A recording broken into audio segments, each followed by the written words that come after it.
Miq të Piskut, ju përshëndesim dhe këtu jemi në një pikë tjetër ndalimi për sa i përket pjesës së zonës së Gollobordës ose Kalabardhës, që ne do të kemi disa cikle, pjesë të tjera, video të tjera ku do të sqarojmë çdo gjë për sa i përket fshatrave që ne kemi prekur në një ekspedit brenda ditës bashkë me profesor Arif Shutinën, dhe këtu kemi ndalur në një pikë kyçe, le të themi, kufiri, siç është edhe ky proj që ndan pjesën e Shqipërisë dhe Maqedonisë. Po.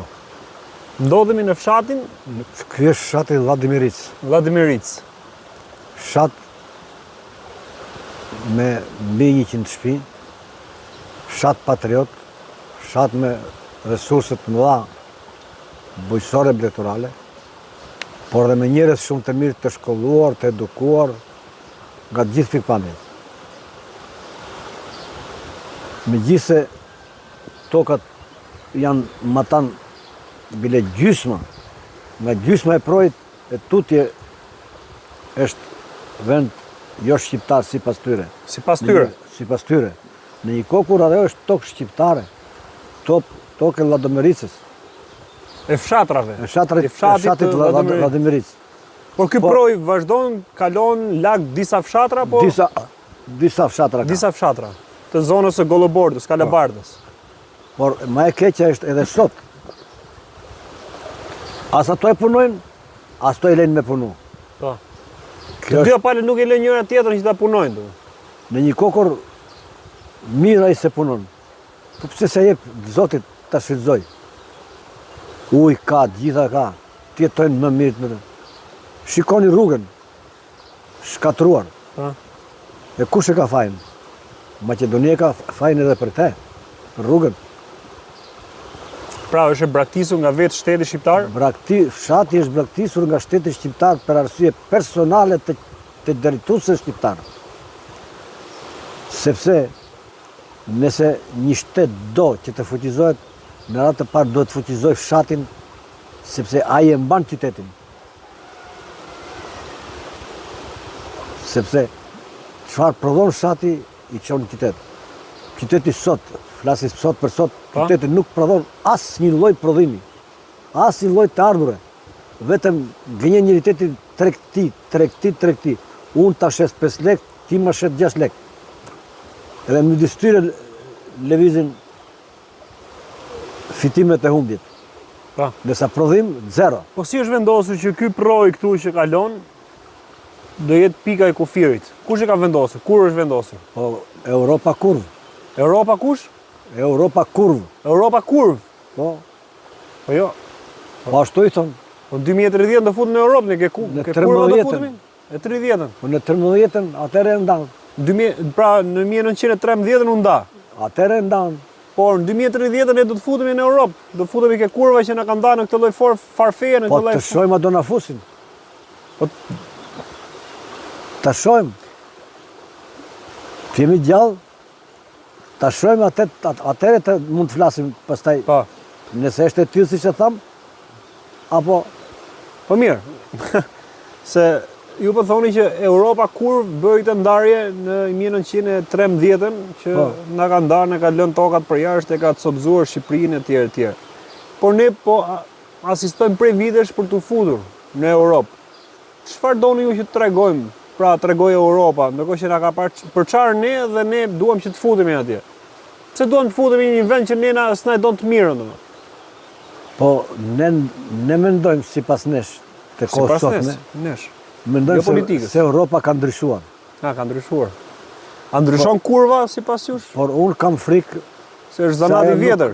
Nuk besoj se ndryshon. Ajo do të thotë sikur ka ndryshuar, po fakti do ta provojmë, pastaj ta diskutojmë. Të provojmë kurvën. Në momentin që po flasim tani, ne shpresojmë, por nuk besojmë akoma. Besojmë, po besojmë jo. Gjithë kjo zona e Gollobordës nuk është vetëm Lladomerica. Është deri Keura e Shopenzës. Atë ku do të shkojmë pak më vonë. Edhe deri E kemi marrë, sot ne kemi marrë gjithë Gollobordën, le të themi, rreth i qark. Edhe deri në fushë studën, ku e nisëm. Në lang të fushë studës, rruga në vend që t'ishte me plot kuptimin udhëzuese e jetës kalabardhasve, ajo përkundër dhe shkatruse. Edhe cop rrugë që u bë, sa për të thënë u bë, është bë me pistriqe që t'i shërbej vetëm oligarkëve, tregtarëve të mëdhenj, të fuqishëm, që s'kan nevojë fare për atë rrugë dhe populli i cili vuan për 1 kilometër rrugë apo për 5 kilometër rrugë, nuk e rregullon kush, nuk shikon kush. Sepse si duket nuk kënaqen ato oligarkët, Nuk ngopen. që bëjnë rrugën me pak, duan shumë. Dhe i marrin nga shteti. Shteti në vend që t'ja japi popullit, ja jep oligarkëve. Kjo është.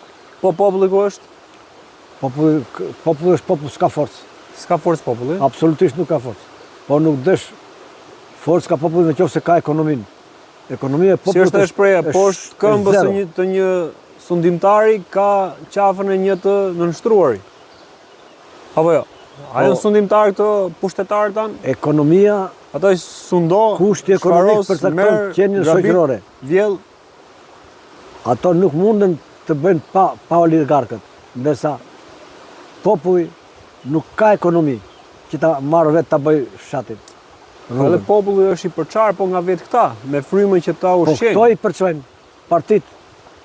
Njeri thot jam i dia, tjetri i majt, zgjen me njëri tjetrin, kur vjen në fundi për bukën e gojës tyre, nuk flasin asnjëri. Jo po zemërohet kryetari, jo po zemërohet nën kryetari, edhe duan të përpjet.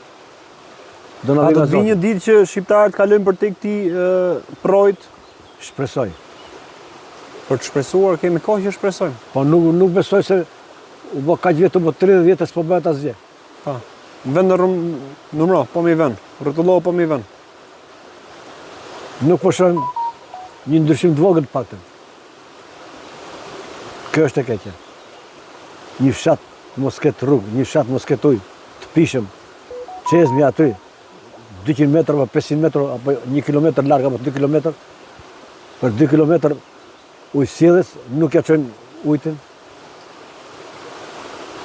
Pa është zgjidhja kjo se çka kanë bërë banorët e Golobordës, që kanë braktisur vendin e tyre për shkak të pamundësive që ka vendi dhe si kanë ofruar pushtetarët?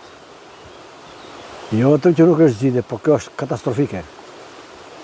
Që ta braktisësh këtë perl, ku jeta mund të jetohet në mënyrë të shkëlqyer, po të ketë to 2-3 kushte të cilët i përkasin shtetit, i kanë detyrë shtetit t'ja ofroj, këto përkundrazi. Ai fshati Gjinovec ka pas 23 shtëpi, 3 katëshe me murguri. Tani ka vetëm 23 shtëpi pa njerëz Sot nuk ka 23, ka 13 shtëpi ato të prishura. të prishur. Edhe shkojnë vetëm sa për verë, për të ushqyer, më thanë ushqyer. Tërbishti prej 800 shtëpi, 200 shtëpi, nuk ka rrugë. Duhet të beri për qark edhe ja është shkatruar në mënyrë skandaloze nga Ostreni të shkojnë në Tërbisht. Të bëj gati 12 km rrugë në një kopër, 8 km shkon në fshat. Si quhet ky projektu? Projekt Kufirit. Projekt Kufirit qëtë, Projekt Kufirit. asgjë më shumë. Sa kilometra është që lag fshatra, sa fshatra lag apo? Po janë nga 4 km. Edhe 4 kilometra. Edhe fshatrat tek fshatrat e tjerë, po ky është Kufiri? Jo, Tuçepi edhe Lladomerica, tjeret jo. Tjerët jo. Jo. Interesante mi. Ky është projekt pra që ndan Kufirin midis vendit tokës shqiptare. Shumica është Lladomeric. Tuçepi shumë pak ka. Po, Tuçepi ka shumë pak, pra që kalon ky projekt. Pra pjesë më të madhe kalon në Ludumeric. Lladomeric, pra është tokë shqiptare me shqiptar, edhe pse, siç e thotë edhe zotëria, që edhe për te projekt është po tokë shqiptare e fshatrave përkatës, por sot figuron që është e shtetit Maqedonas. Miq, ju përshëndesim. Për më shumë informacione qëndroni në Pisk se do të kemi edhe video tjera informuese dhe për të marrë sa më shumë gjëra interesante dhe mjeruese, le të themi, për sa i përket situatës ku ndodhet toka shqiptare, shqiptarët Golobordas, të Kalabardhës, Kalabërsit dhe historikun e këtyre banorëve kaq punëtor dhe të denjë të shoqërisë shqiptare që edhe pse prej vitesh është paragjykuar gjithmonë për sa i përket pjesës e kanë quajtur si në pjesë etnike e komunitetit bullgar, le të themi. Cila nuk e vërtetohet në asnjë vend, asnjë dokument dhe profesori për më tepër nëpërmjet botimit të tij, librit të tij dhe punës kërkimore prej 10 vitesh bashkë me kolegun e tij, ka bërë një punë mjaft të vlerësuar dhe të respektuar për vendlindjen dhe për të na sjellë ne atë se çka është e vërteta, e dokumentuar gjithmonë me fakte dhe me gjëra të prekshme. Na ndiqni.